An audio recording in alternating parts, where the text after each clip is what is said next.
Ipinagmalaki ng mga magulang sa Pampanga ang board passer nilang anak. Ang kanilang pagiging proud parents idinaan sa dambuhalang billboard. Pusuan na yan sa report ni Oscar Oida. Napaminor ang maraming motoristang dumaan sa Abacan Bridge sa Angeles, Pampanga kamakailan. Dahil sa isang billboard, literal na ipinagmamalaki ng kanyang magulang, si Kenneth Marlan Lingat, na pumasa sa architecture licensure exam.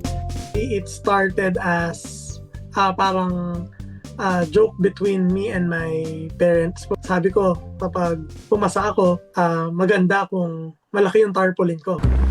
Pero ang biruan, tinutuo ng mga magulang ni Kenneth na parehong may pinagdaraan ang karamdaman. Sobrang proud po nila because ang sabi nila, nakita ka naming maging architect. Deadman na rin daw sa bashers online. May mga nagsasabi na hindi practical, parang hindi naman po need na mag-flex ng ganun po.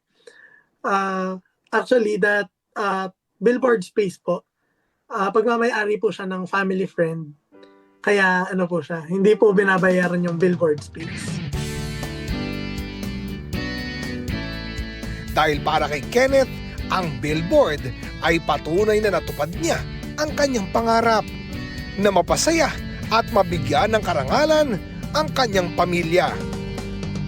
Oscar Oida, nagbabalita para sa GMA Integrated News.